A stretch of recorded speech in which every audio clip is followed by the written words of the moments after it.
رجعنا من اجازة العيد وكان لازم نجهز لكم وصفة ترطب على قلبكم في الجو الحر ده. وصفة النهاردة بيحبها الاطفال والكبار وكل الناس. الوصفة بسيطة وسهلة، بس نتبع المقادير مظبوط ونتبع التكنيك بتاعتها عشان مفيش حاجة تبوظ. انا هنا حطيت كوبايتين لبن.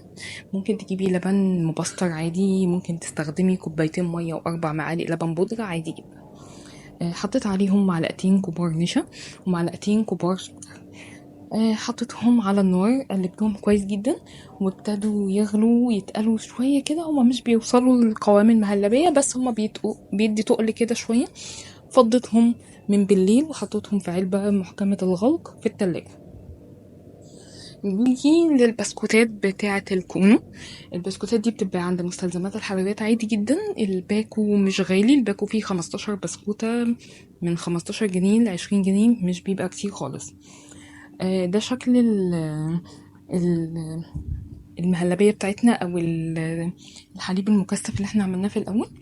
ضربت نص كوباية كريم شانتيه عليها نص كوباية مية، وحطيتهم الخليط ده، وزودت كمان ربع كوباية مية مثلجة.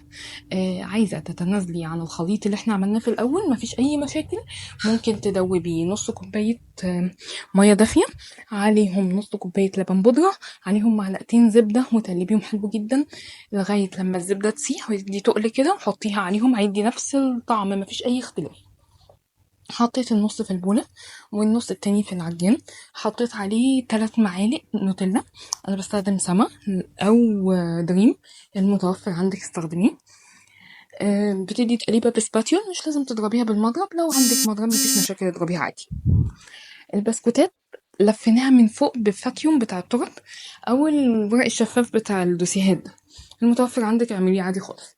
ممكن ما تعمليهمش، يعني تملي البولة بس تملي البسكوتة وقفيها حلو وخلاص، ما ترفعيش لفوق. بس انا حبيت اديها الشكل بتاع الشارع عادي خالص. آه المقدار اللي احنا عملناه ده، انا هعمل بيه وصفتين، الوصفة اللي انت شايفاها دلوقتي وفي وصفة تانية الفيديو الجاي، علشان لو المقدار طلع معاكي كبير فانا عملت بيه وصفتين، بس هو عمل معايا 12 بسكوتة. فلو انت عايزة تعملي ال15 اوكي اعملي المقدار عادي. في كيس تزيين حطينا فيه المقدار بتاعنا، تلت فانيليا والتلت التاني شوكولا، وملينا بيهم الكون وكده زي ما انتم شايفين، لحد ما غطينا نص الفاكيوم اللي فوق. هو في معلومة كنت نسيت اقولها لكم. انا بطنت الكونو من جوه بشوكولاتة خام عشان ما يترص. لو انت هتاكليه في نفس الوقت خلاص ما تبطنوش، بيدخل الفريزر من 4 ل5 ساعات. بيطلع متماسك كده. حطي عليه بقى نوتيلا، حطي عليه كراميل اللي متوفر. هستنى تطبيقاتكم. باي باي.